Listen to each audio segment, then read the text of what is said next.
প্রিয় দর্শক, রানী বিলকিসকে ছিলেন, তিনি কি আসলে একজন মানুষ ছিলেন নাকি জিন জাতির মধ্যে কেউ ছিলেন? আর সুলাইমান নবী কেন তাকে পরীক্ষা করেছিলেন? তার জীবনে এমন কি অলৌকিক ঘটনা ঘটেছিল যা তাকে ঘিরে আজও রহস্য রয়ে গেছে? আর হযরত সুলাইমান আসসালাম কেন তাকে বিয়ে করেছিলেন, এই বিষয়েও আছে অনেক অজানা গল্প। এইসব রহস্যময় ঘটনা আজ আমরা জানব এবং দেখব এই ভিডিওর মাধ্যমে। চলুন আর দেরি না করে শুরু করি আজকের ভিডিও। একদা সুলাইমান আলাইহিসসালাম সিংহাসনে বসে রাজকার্য পরিচালনা করছিলেন। এমন সময় তিনি উপরের দিকে তাকিয়ে দেখলেন পক্ষীকুলেরা তার মাথার উপর পাখা মেলে ছায়াদান করছে, কিন্তু এদের মধ্যে তার প্রিয় হুদহুদ পাখিটি অনুপস্থিত। তখন তিনি হুদহুদের খোঁজ নিলেন, কোথাও তাকে পাওয়া গেল না। হযরত সুলাইমান আলাইহিসসালাম হুদহুদের উপর রাগিত হলেন এবং বললেন, হুদহুদ বোধহয় পালিয়ে গেছে, না হয় সে বেঈমান হয়ে গেছে। তাকে পেলে আমি জবাই করে দিব, না হয় তাকে সমুচিত শাস্তি প্রদান করব। এই কথা বলে তিনি একাব নামক এক দৈত্যকে হুদহুদের খোঁজে প্রেরণ করলেন। একাব অতি দ্রুত পথ চলতে আরম্ভ করল। কিছুদূর গিয়ে হুদহুদের সঙ্গে তার সাক্ষাৎ হলো। তখন একাব শাহেনশাহের রাগের কথা এবং তাকে তার খোঁজে পাঠিয়েছেন এই বলে হুদহুদকে জানিয়ে দিল। হুদহুদ তখন বলে উঠল, আমি এক সুখবর নিয়ে এসেছি, যাতে শাহেনশাহ আমার সাথে আদেও রাগ করবে না। একাব জিজ্ঞেস করল, ভাই কি খবর? হুদহুদ তখন বলল, আমি সে খবর শাহেনশাহের নিকটে গিয়েই বলবো। চলো আমরা সেখানেই যাই। উভয়ে একত্রে শাহেনশাহের দরবারে এসে পৌঁছালো। হুদহুদ শাহেনশাহের সম্মুখে গিয়ে একগাল হাসি দিয়ে বলল, হে শাহেনশাহ, আমি এখন একটি নতুন শুভ সংবাদ নিয়ে আপনার নিকটে আগমন করছি। তা যদি আপনি শোনেন, অবশ্যই আপনি খুশি হয়ে যাবেন। হযরত সুলাইমান আলাইহিসসালাম হুদহুদের বক্তব্য শুনে রাগ করলেন না। তিনি ঠান্ডা মাথায় হুদহুদকে জিজ্ঞেস করলেন, কি সংবাদ নিয়ে এসেছ? দ্রুত আমার নিকটে তা বর্ণনা করো। হুদহুদ তখন বলল, হে মহারাজ, আমি অল্প সময়ের জন্য আপনার সিংহাসনের বাইরে গিয়ে দেখি আমার এক জাতিবন্ধু উড়ে যাচ্ছে। তখন আমি তাকে ডাক দিলাম। সে ডাক শুনে আমার নিকটে আসলো। তখন তার সাথে দীর্ঘদিনের পুঞ্জীভূত ভালোবাসার আদান প্রদান হলো। তারপরে আমি কোথায় থাকি, সে কোথায় থাকে, এই বিষয়ে আমরা কথা বলা শুরু করলাম। তারপর সে আমাকে জিজ্ঞেস করল, আমি কোথায় থাকি। তখন আমি আপনার রাজদরবারের কথা বললাম। সে আপনার রাজদরবার সম্পর্কে কিছুই জানে না। তখন আমি বললাম, তুমি কোন রাজ্যে বসবাস করো, যেখানে হযরত সুলাইমান আলাইহিসসালামের রাজত্বের কোন খবরই রাখে না? সে বলল, আমি এমন এক রানীর রাজ্যে বসবাস করি যে অত্যন্ত রূপবতী, দয়াবতী ও আরামপ্রিয়। তার রাজ্যে যত যা আছে সকলেই অতি আরামে জীবন যাপন করছে। তার সিংহাসন বিশাল ও অত্যন্ত সৌন্দর্যমণ্ডিত। হীরা জহরত, পান্না, মুক্তা ইত্যাদি মূল্যবান পাথর দ্বারা সুসজ্জিত এক শহরের অধিকারী। স্বর্ণ ও রূপ্য দ্বারা তৈরি তার সকল দরজা জানালা। তখন আমি বললাম, তোমার রাজ্য সম্বন্ধে হয়তো আমাদের শাহেনশাহ হযরত সুলাইমান আলাইহিসসালাম অবগত নন। যদি তিনি অবগত থাকতেন, তাহলে অবশ্যই তার অধীনতা স্বীকার করে রানী বিলকিসকে রাজ্য পরিচালনা করতে হতো। তখন আমার বন্ধু পাখিটি বলল, চলো আমার সাথে, আমাদের রানীর সুন্দর সুসজ্জিত রাজ্যটি একবার দেখে আসবে। আমার সাথে গিয়ে তার প্রস্তাব শুনে প্রথমে আমি যেতে চাইলাম না। তখন আমার বন্ধু পাখিটি বলল, সাবাহে দত্তের একমাত্র রূপসী কন্যা সাবার রাজ্যের রানী বিলকিস বেগমকে একবার দেখে এসো। তিনি কতটা রূপের রানী এবং কত শক্তির অধিকারিণী, তা না দেখলে তুমি কখনোই অনুমান করতে পারবে না। আমি আমার বন্ধুর মুখে তার এই ধরনের প্রশংসা শুনে তাকে দেখার জন্য রওনা হয়ে গেলাম।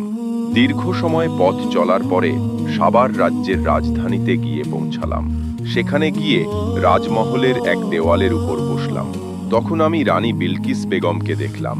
তিনি অপরূপ সৌন্দর্যের অধিকারিণী। তিনি কুমারী, অত্যন্ত মূল্যবান বিরাট এক সিংহাসনের উপবিষ্ট। আমি তার রূপ দেখে মুগ্ধ হয়ে গেলাম এবং শাহেনশাহের বিবি হিসেবে রানী বিলকিসকে পাওয়ার জন্য আমি রব্বুল আলামিনের কাছে ফরিয়াদ করতে লাগলাম, হে শাহেনশাহ হযরত সুলাইমান আলাইহিসসালাম, এখন আমার পুরস্কার দিন। আমি এমন পুরস্কার চাই যা আমার বংশানুক্রমে এক সম্মানের প্রতীক হিসেবে চিহ্নিত হয়ে থাকবে।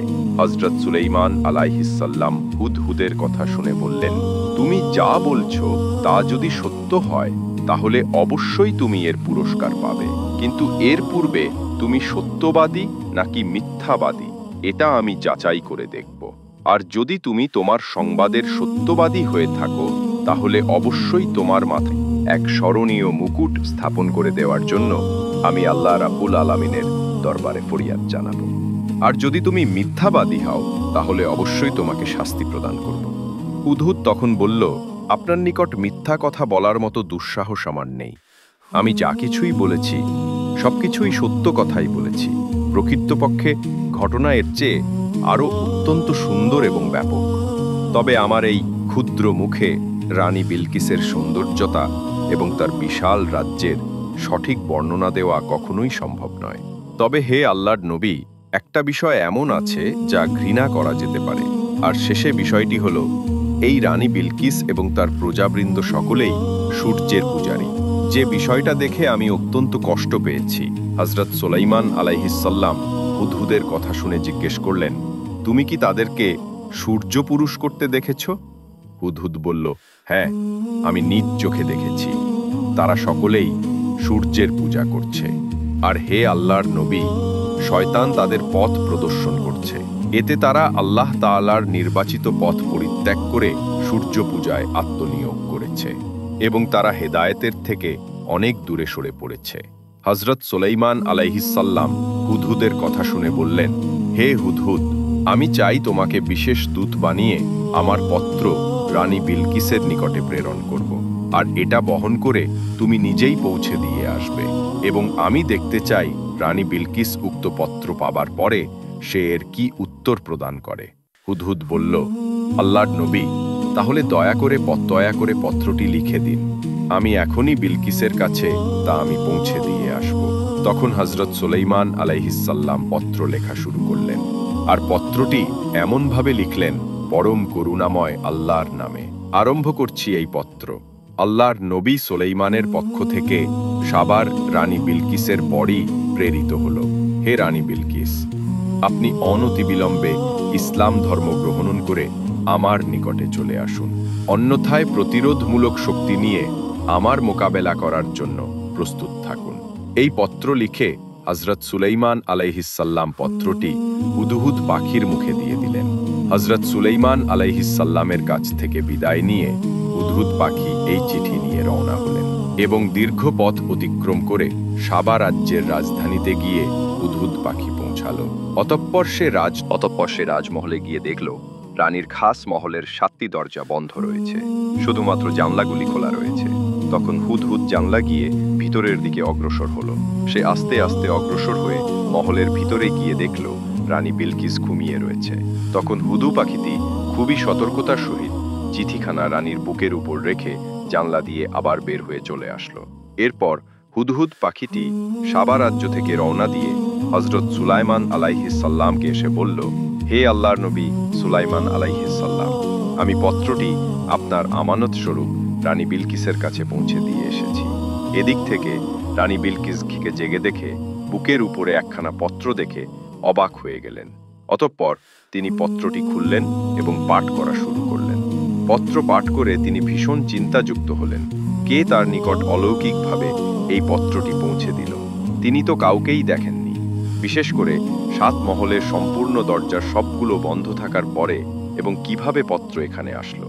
দ্বিতীয়ত, পত্রের বিষয়বস্তু অত্যন্ত ভীতিকর এবং হুমকি বিশেষ।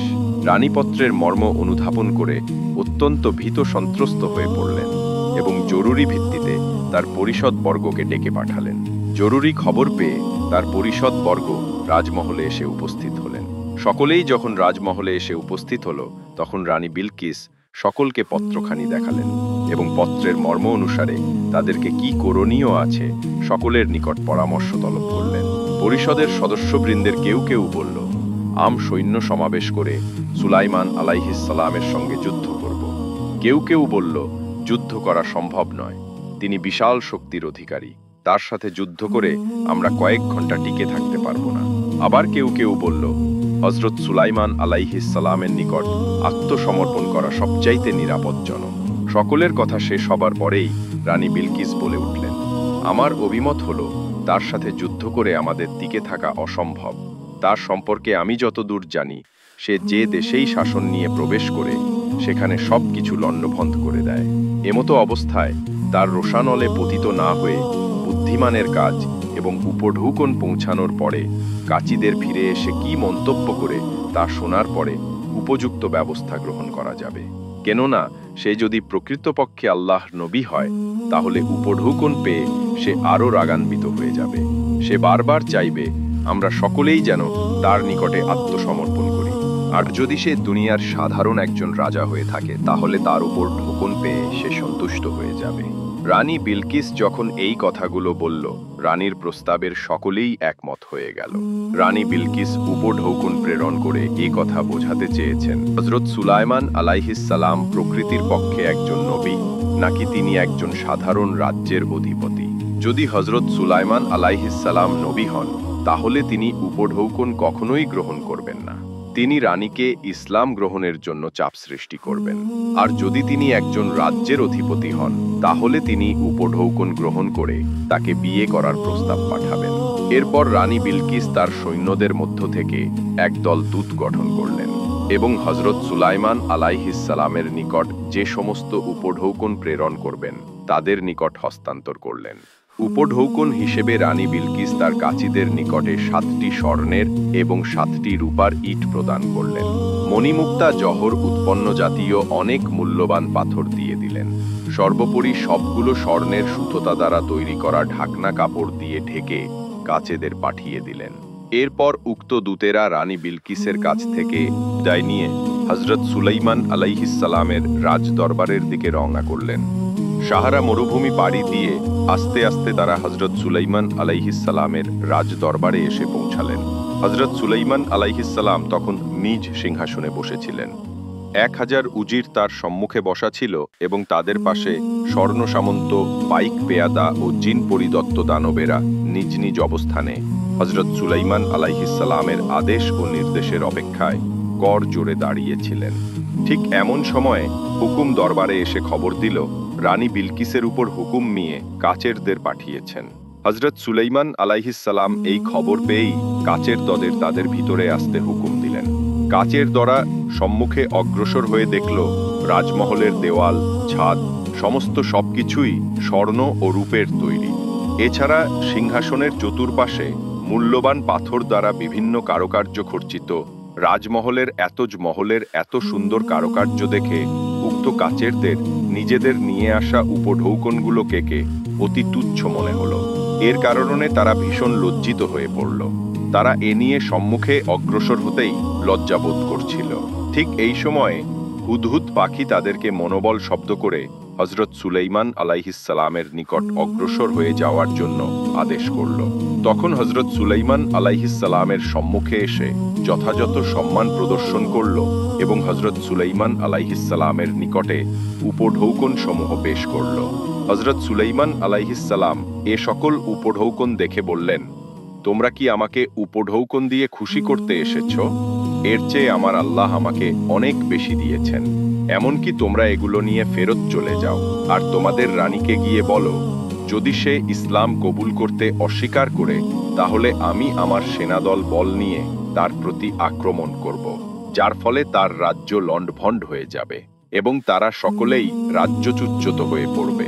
কাছে হযরত সুলাইমান আলাইহিস সালামের দরবার থেকে বিদায় নিয়ে আস্তে আস্তে রানী বিলকিসের দরবারের দিকে রওনা করলেন। রানী বিলকিসের কাছে এসে হযরত সুলাইমান আলাইহিস সালামের সকল মন্তব্যগুলো জানালো। তার পাশাপাশি হযরত সুলাইমান আলাইহিস সালামের দরবারের শান শৌকতের কথা সবিস্তারে বর্ণনা করল। তখন রানী বিলকিস বললেন, তিনি আমার চেয়ে অনেক বড় সম্রাট এবং অনেক বড় শক্তিশালী।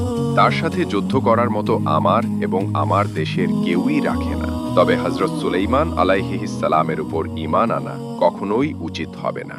বরং তিনি আসলেই আল্লাহ নবী কিনা যাচাই করার জন্য তার পক্ষ থেকে কিছু মুজেজা আমাদের দেখে নেওয়া উচিত। এই চিন্তা করে তিনি পরিষদ বর্গের সকলেই বলল তার পক্ষ থেকে মুজেজার উদ্দেশ্যে আমি দ্বিতীয়বার কিছু পরীক্ষামূলক বিষয় নিয়ে তার নিকটে আবার কাসেদ প্রেরণ করতে চাই।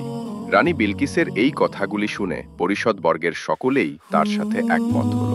তখন রানী বিলকিস কিছু সংখ্যক দাসদাসীকে একই রকম পোশাক পরিধান করালেন।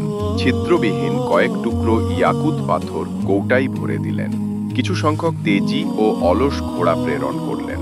সবশেষে একটি খালি বোতল দিয়ে দিলেন আর কাসেদদেরকে বলে দিলেন, প্রথমে হযরত সুলাইমান আলাইহিস সালামকে দাসদাসীদেরকে তোমরা পৃথক করে দিতে বলবে। এরপর লোহা বা অন্য কোনো যন্ত্র দ্বারা ছিদ্র না করে অন্য কোনো উপায়ে ইয়াকুত পাথরকে গেঁথে দিতে বলবে। তৃতীয়ত, তেজি ও অলস ঘোড়াকে পৃথক পৃথক করে দিতে বলবে। চতুর্থ নম্বরে, খালি বোতলটাকে এমন পানি ভরে দিতে বলবে যে পানি আকাশ ও জমিনের কোনো জায়গায় পাওয়া যায় না। রানী বিলকিসের এই সকল প্রস্তাবও বলা শেষ হলে কাসেদগণ রানী বিলকিসের পক্ষ থেকে সে সমস্ত জিনিস নিয়ে হযরত সুলাইমান আলাইহিস সালামের রাজ দরবারের উদ্দেশ্যে রওনা হয়ে গেলেন। সাহারা মরুভূমি পাড়ি দিয়ে আস্তে আস্তে তারা হযরত সুলাইমান আলাইহিস সালামের রাজ দরবারে এসে উপস্থিত হলেন এবং হযরত সুলাইমান আলাইহিস সালামের নিকটে সকল উপঢৌকনগুলি পেশ করলেন এবং উক্ত কাসেদগণ রানী বিলকিসের সমস্ত প্রস্তাব হযরত সুলাইমান আলাইহিস সালাম নিকটে ব্যক্ত করলেন। হযরত সুলাইমান আলাইহিস সালাম এরূপ পোশাক পরা সকল দাসীকে হাত ধুয়ে আসার জন্য আদেশ দিলেন। তখন পুরুষগণ শুধুমাত্র হাতের আঙুল ধৌত করলেন এবং মহিলাগণ তাদের হাতের কবজি পর্যন্ত ধৌত করলেন। আর এর মধ্যেই হযরত সুলাইমান আলাইহিস সালাম বলে দিলেন, এদের মধ্যে থেকে যারা শুধুমাত্র হাতের আঙুল পর্যন্ত ধৌত করেছে এরা হচ্ছে পুরুষ, আর যারা হাতের কবজি পর্যন্ত ধৌত করেছে এরা হচ্ছে মহিলা। দ্বিতীয়ত, ইয়াকুত পাথর মাটিতে রেখে পাথর ছিদ্র করে এক প্রকার কীটকে হযরত সুলাইমান আলাইহিস সালাম আদেশ দিলেন যেন উক্ত কীট ইয়াকুত পাথরকে ছিদ্র করে দেয়। 3 নম্বরে, হযরত সুলাইমান আলাইহিস সালাম ঘোড়াগুলোর সম্মুখে ছোলা বুট ও ঘাস হাজির করতে বললেন। দেখা গেল অলস ঘোড়াগুলো তাড়াহুড়ো করে ছোলা বুট খেতে আরম্ভ করল এবং তেজি ঘোড়াগুলো একটু অপেক্ষা করে ঘাস খেতে আরম্ভ করল। তখন হযরত সুলাইমান আলাইহিস সালাম তেজি এবং অলস ঘোড়ার পার্থক্য দেখিয়ে দিলেন। এরপর হযরত সুলাইমান আলাইহিস সালাম উক্ত খালি বোতলটিকে আনতে বললেন। তখন কাসেদগণ খালি বোতলটি হযরত সুলাইমান আলাইহিস সালামের কাছে পেশ করলেন। হযরত সুলাইমান আলাইহিস সালাম বললেন, এই খালি বোতল দিয়ে আমি কি করব? তখন কাসেদগণ বলল, এই পটের মধ্যে আপনি এমন পানি ভরে দেবেন যে পানি আকাশ এবং জমিনের কোন জায়গায় পাওয়া যায় না। তখন হযরত সুলাইমান আলাইহিস সালাম একটি ঘোড়া উপস্থিত করার জন্য আদেশ দিলেন। তখন একটি ঘোড়াকে উপস্থিত করা হলো। হযরত সুলাইমান আলাইহিস সালাম উক্ত ঘোড়ার উপরে একজন আরোহণ করালেন এবং বললেন, অতি দ্রুত যেন ঘোড়া নিয়ে সে অগ্রসর হতে থাকে। দীর্ঘ সময় সে ঘোড়া চালিয়ে হযরত সুলাইমান আলাইহিস সালামের নিকটে এসে আবার উপস্থিত হলেন। দ্রুত দৌড়ানোর কারণে উক্ত ঘোড়াটি যখন ঘেমে গেল, হযরত সুলাইমান আলাইহিস সালাম উক্ত ঘোড়ার ঘামগুলো বোতলের মধ্যে ভরে নিলেন এবং বললেন, এটা এমন পানি যা আকাশেও পাওয়া যায় না, জমিনেও পাওয়া যায় না।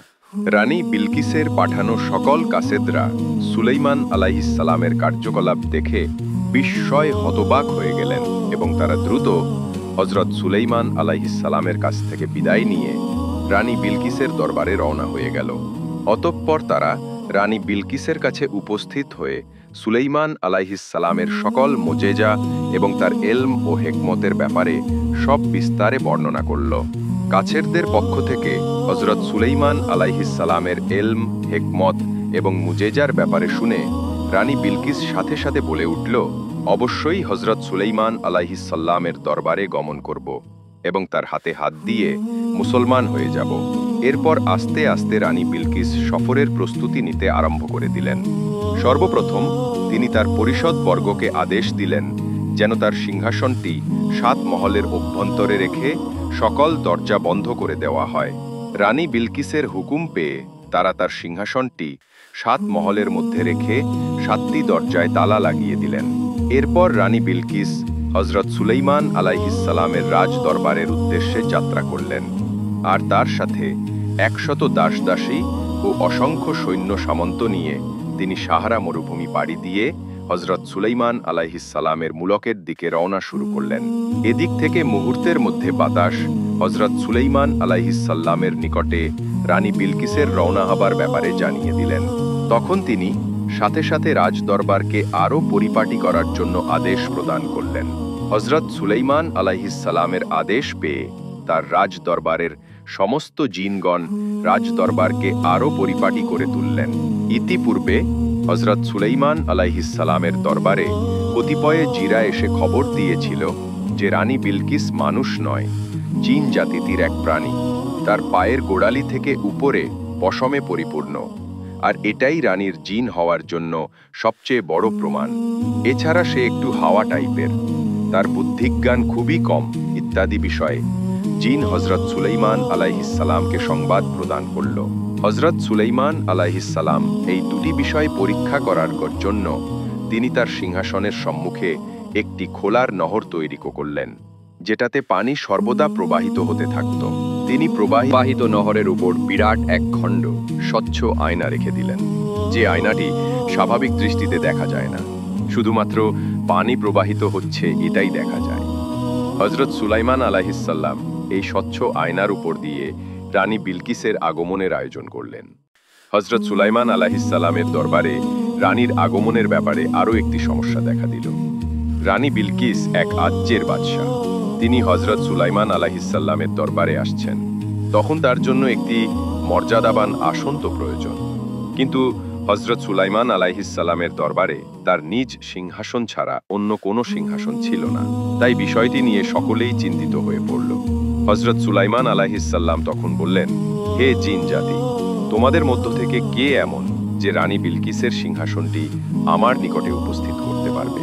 হযরত সুলাইমান আলাইহিসসালামের আদেশক্রমে জিনেরা এসে বললেন, হুজুর, আপনার হুকুম পেয়ে আমরা কয়েক ঘন্টার মধ্যে রানী বিলকিসের সিংহাসনে এনে হাজির করব।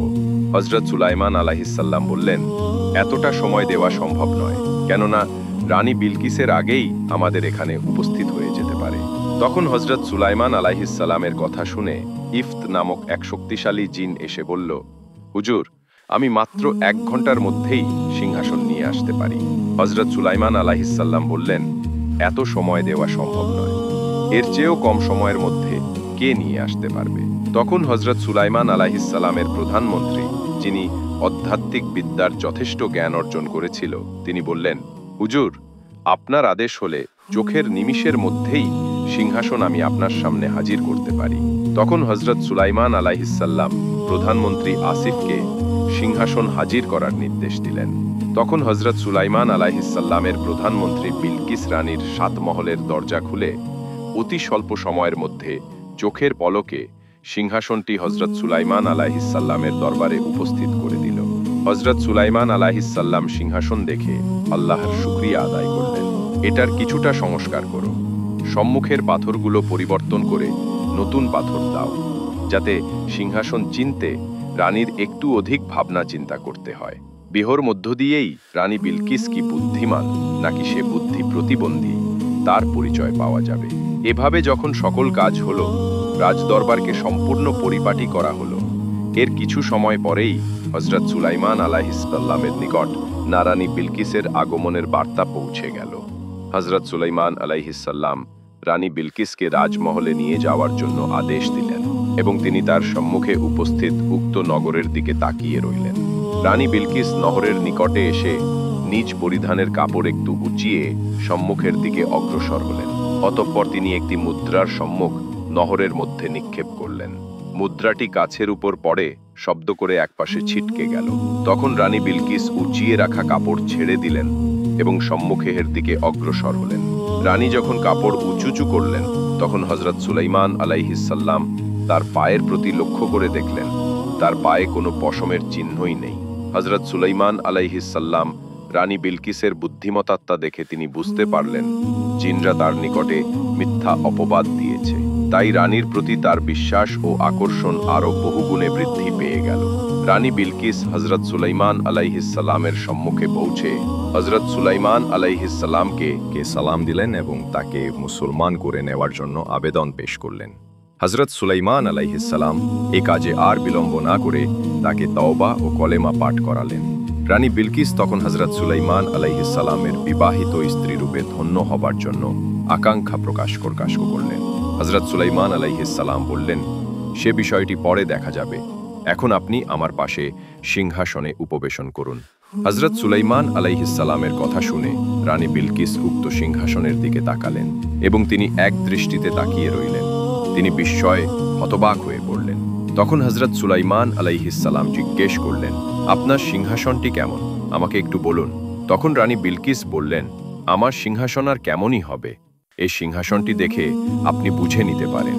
হযরত সুলাইমান আলাইহি বেশ মুগ্ধ হলেন এবং তাকে ধন্যবাদ দিলেন। তখন রানী বিলকিস বলল, হে আল্লাহর নবী, আপনার দোয়া ও সহবত পেলে আমি জীবনে আরো ধন্য হব, আপনি আমাকে সেই ভাগ্য দান করুন। হযরত সুলাইমান আলাইহিস সালাম তখন রানী বিলকিসের প্রস্তাবটি নিয়ে তার পরিষদবর্গ জিনের সাথে পরামর্শ করলেন। তখন সকলেই তাকে পরামর্শ দিল। রানী বিলকিস যেহেতু ইসলাম গ্রহণ করেছে, তার পাশাপাশি সে যেহেতু মানব সন্তান, তাকে বিবাহ করাতে কোনরূপ প্রতিবদ্ধতা থাকতে পারে না। তাদের সকলের পরামর্শ শুনে হযরত সুলাইমান আলাইহিস সালাম অতি দ্রুত বিবাহের আয়োজনে লেগে গেলেন। স্বাভাবিকভাবে অল্প সময়ের মধ্যে তাদের বিবাহ কার্য সম্পন্ন হল। হযরত সুলাইমান আলাইহিস সালামের পরিষদবর্গ, তার উম্মত এবং সকল লোক হযরত সুলাইমান আলাইহিস সালাম এবং রানী বিলকিসের মধ্যকার বিবাহ খুব সুন্দরভাবে উপভোগ করতে লাগল। হযরত সুলাইমান আলাইহিস সালামের স্ত্রী সংখ্যা ছিল ইতিপূর্বে ৩০০ জন, এখন হলো ৩০০ জন, আর তার রাজমহলে বাদী সংখ্যা ছিল ৭০০ জন। সব মিলিয়ে সর্বমোট ১০০০ ছিল ঘরোয়া মেয়ের লোকের সংখ্যা। তিনি যখন অন্দরমহলে যেতেন তখন সকল স্ত্রীগণ সম্মুখে দাঁড়িয়ে থাকতেন এবং বাদীগণ তার পিছনে দাঁড়িয়ে থাকত। তাদের মধ্য থেকে রানী বিলকিসকে হযরত সুলাইমান আলাইহিস সালাম সবথেকে বেশি সম্মান দিলেন। রানী বিলকিস যখন তার নিকটে আসতেন তখন অন্য সকল স্ত্রী ও বাদীরা দূরে সরে যেত, যাতে করে হযরত সুলাইমান আলাইহিস সালাম ও রানী বিলকিস দুজনই অধিক সময় আনন্দ উপভোগ করতে পারেন। হযরত সুলাইমান আলাইহিস সালাম যে রাত্রে স্ত্রী নিকট গমন করতেন, সে রাতে এক এক করে ১০০০ স্থাজার স্ত্রীর সাথে তিনি মিলন করতেন। কোন বৈষম্য বা পার্থক্য তার নিকটে ছিল না, আর এটাই ইসলামী শাশ্বত বিধান। হযরত সুলাইমান আলাইহিস সালাম রানী বিলকিস এবং তার অন্য স্ত্রীদেরকে নিয়ে সুখে শান্তিতে দিন কাটাতে লাগলেন। হযরত সুলাইমান আলাইহিস সালামের যুগের অধিকাংশ জিন ছিল হযরত সুলাইমান আলাইহিস সালামের তাবেদার, বাকি কতকগুলো ছিল বেঈমান, কতকগুলো ছিল মুশরিক, আর কত রাষ্ট্রদ্রোহী পলাতক ছিল। হযরত সুলাইমান আলাইহিস সালাম প্রায় অন্যায়কারীদেরকে ধরে এনে বিচার করতেন। পলাতক ও রাষ্ট্রদ্রোহীদেরকে ধরার জন্য জিনদের মধ্যে গুপ্তচর ছিল, সেনাবাহিনী ও নিরাপত্তা বাহিনীও ছিল। তারা পালা বদল করে ক্রমে অপরাধীদেরকে খুঁজে বের করে হযরত সুলাইমান আলাইহিস সালামের দরবারে বন্দী করে নিয়ে আসতেন। একদা রানী বিলকিসের অনুরোধে হযরত সুলাইমান আলাইহিস সালাম তাকে নিয়ে সিংহাসনে আরোহণ করে সমুদ্র যাত্রা করলেন। বাতাসে তাদের সিংহাসন নিয়ে বহু দেশ সফর করে এক গভীর ও দিগন্তী সমুদ্রের উপর স্থির হয়ে দাঁড়িয়ে থাকল। রানী বিলকিস প্রাণ ভরে সমুদ্রের দৃশ্য অবকলন করলেন। অতঃপর বাতাস তাদের সিংহাসন এক বিশাল দ্বীপে নিয়ে আসলো। সেখানে তারা অবতরণ করলেন এবং প্রাকৃতিক সৌন্দর্যমণ্ডিত গাছপালা, নহর, ঝর্ণা ও পর্বতমালা দেখলেন। হযরত সুলাইমান আলাইহিস সালাম ও রানী বিলকিস সেখানে পৌঁছানোর পরে জিনেরা কয়েক হাজার রাষ্ট্রদ্রোহী পলাতক জিনদের হযরত সুলাইমান আলাইহিস সালামের নিকট হাজির করলেন। হযরত সুলাইমান আলাইহিস সালাম তাদেরকে মৃত্যুদণ্ড প্রদানের সিদ্ধান্ত গ্রহণ করলেন। তখন রানী বিলকিস তাদের জীবন ভিক্ষার জন্য হযরত সুলাইমান আলাইহিস সালামের নিকটে আবেদন করলেন। রানী বিলকিসের আবেদনের কারণে হযরত সুলাইমান আলাইহিস সালাম বললেন, এরা দীর্ঘদিন যাবৎ আমার বিরুদ্ধে ষড়যন্ত্র করে এসেছে, এদের কোনোই ক্ষমা নেই। তবে তুমি যদি তোমার দায়িত্বে এদেরকে অনুগত ও মুসলমান করে দেখাশোনা করতে পারো, তাহলে এদের জীবন ভিক্ষা দিতে পারি। রানী বিলকিস তখন সকল জিনদের নিকট অঙ্গীকার নিয়ে তাদেরকে মুসলমান করে নিজ তত্ত্বাবধানে নিয়ে গেলেন। এ জিনেরা সারা জীবন রানী বিলকিসের আজ্ঞাবহ হয়ে থাকল। হযরত সুলাইমান আলাইহিসসালাম সেখান থেকে সফর শেষ করে রানী বিলকিসের সাবা নামক রাজ্যের দিকে আস্তে আস্তে রওনা দিতে শুরু করল। রানী বিলকিস সহ তখতে সুলাইমান নিয়ে হযরত সুলাইমান আলাইহিসসালাম সাবার রাজ্যে এসে উপস্থিত হলেন। হযরত সুলাইমান আলাইহিসসালাম সাবার রাজ্যে পৌঁছানোর পরে সেখানে দীর্ঘ সময় অবস্থান করলেন এবং তার রাজ্যের সবকিছুই ঘুরে ঘুরে দেখলেন। সর্বশেষ হযরত সুলাইমান আলাইহিসসালাম সাবা রাজ্যের সকল অধিবাসীদেরকে ইসলামের তালিম দেন এবং মুসলমানদের অন্তর্ভুক্ত করে নেন। এছাড়া সেখানকার প্রশাসন বিভাগের কর্মকর্তাদেরকে ডেকে ইসলামী আইন অনুসারে রাজ্য শাসনের পরামর্শ দেন এবং জাবর কিতাব অনুসারে দেশ পরিচালনার লক্ষ্যে অতি শীঘ্রই একটি শিক্ষা প্রতিষ্ঠান গড়ে তোলার নির্দেশ প্রদান করেন। এছাড়া মানুষকে পরিশ্রমী ও আদর্শবান করে গড়ে তোলার উদ্দেশ্যে দেশব্যাপী কিছু প্রশিক্ষণ কেন্দ্র খোলার পরামর্শ দেন। এছাড়া আরও প্রয়োজনীয় বহু বিষয়ে তিনি দিক নির্দেশনা প্রদান করেন। এরপর হযরত সুলাইমান আলাইহিসসালাম সাবার রাজ্যে রানী বিলকিসকে রেখে তখতে সুলাইমান নিয়ে আস্তে আস্তে নিজ দেশের উদ্দেশ্যে রওনা দেন। হযরত সুলাইমান আলাইহিসসালাম বিভিন্ন শহর, নদ, নদী, সাগর ইত্যাদি পাড়ি দিয়ে আবার নিজ দেশে এসে উপস্থিত হলেন। নিজ দেশে পৌঁছানোর পরে হযরত সুলাইমান আলাইহিসসালাম আগের ন্যায় আবার রাষ্ট্র পরিচালনা করা শুরু করলেন। মাঝেমধ্যে তিনি সাবার রাজ্যে গমন করে রানী বিলকিসের খোঁজ খবর নিতেন এবং সেই দেশের সমস্ত লোকদেরকে নসিহত ও তালিম দিতেন। হযরত সুলাইমান আলাইহিসসালাম এইভাবে আল্লাহ রাব্বুল আলামিনের হেদায়েতের বাণী জাবুল কিতাবের দাউদ নিজ দেশ ও অন্য সকল রাষ্ট্রে প্রচার করলেন। হযরত সুলাইমান আলাইহিসসালাম এভাবেই অক্লান্ত পরিশ্রম করে নিজ দেশ সহ অন্যান্য সকল রাষ্ট্রে ইসলামের প্রচার প্রসার ধারণ করলেন। সকল মুসলমানকে জাবুর কিতাব অনুসারে ইসলামের ছায়া একত্রিত করে অবশেষে আল্লাহর নবী সুলাইমান আলাইহিসসালাম আল্লাহ পাক রব্বুল আলামিনের ডাকে সাড়া দিয়ে এই পৃথিবী ত্যাগ করেন। প্রিয় দিন ও ভাই ও বোনেরা, আজকের এই ভিডিওটি এই পর্যন্ত। আজকের ভিডিওটি কেমন লেগেছে অবশ্যই কমেন্ট বক্সে লিখবেন। আর যদি ভিডিওটি খুবই ভালো লেগে থাকে তাহলে অবশ্যই ভিডিওটি শেয়ার করবেন। দেখা হচ্ছে পরের অন্য কোনো ভিডিওতে। ততক্ষণ সবাই ভালো থাকুন, সুস্থ থাকুন।